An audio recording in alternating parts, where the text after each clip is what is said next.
Have you ever asked yourself, why is everything based on debt? Not just people, but countries, entire nations, even oil-rich nations like Saudi Arabia, even export powerhouses like Germany and China, all carry enormous debt. And that's where the paradox begins. Because if everyone owes money, who exactly is being paid? In this video, we're going to unpack that paradox. But by understanding why peoples, or even countries, owe money, wasn't it something we had to avoid, or won't debt ruin us? These questions are very valid, but wrong. Let me explain to you why debt is logic and profitable for both sides. Because once you see the logic behind global debt, the financial system stops looking broken. And instead of waiting for possible collapses, you will start investing, converting debt into capital, and making a ton of money. This is Financial Facts, explaining the rational logic behind an irrational system.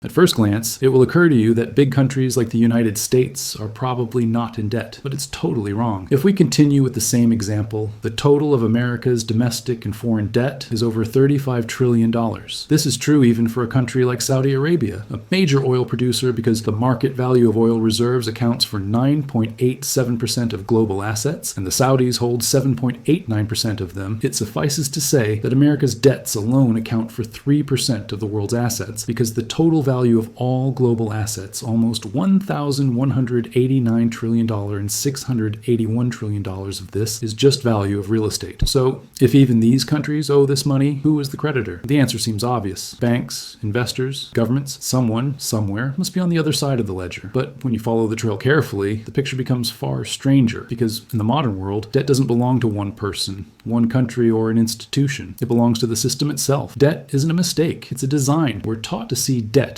as a failure, something to avoid, something to pay off as quickly as possible, but on a national level, debt works very differently. For governments, debt isn't an emergency. It's a tool, a way to spend a day using promises made to tomorrow. This idea isn't new. Centuries ago, states discovered they could borrow not just money, but trust, backed by future taxes and economic growth. And once that door opened, it never closed. Debt became normal, then essential, lastly, invisible. The world economy is like a snowball made of loot. Here's the part most people miss. Governments borrow money. Investors buy that debt. Central banks often buy it back. Taxes pay the interest. The interest flows into pensions, funds, and saving accounts. So the money moves in a circle and grows as a snowball. We owe money to institutions that invest on our behalf using money that ultimately comes from us. It feels abstract because it is. Debt today isn't a chain. It's unlimited. It's a loop, and it grows like a snowball. How the debt system keeps growing, or you might ask, why not just pay it all back? Because the system isn't built for that. Modern debt isn't meant to disappear. It's meant to be renewed. Old loans are replaced with new ones. Maturity dates are extended. Interest is serviced, not eliminated. As long as confidence remains, the system continues to function. Debt becomes less about repayment and more about rhythm, a steady pulse that keeps markets alive. What if trust is broken? But history shows us what happens when belief fades. Interest rates rise, currencies weaken, and investors panic. Suddenly, debt stops being invisible. We've seen it in countries forced into austerity, in economies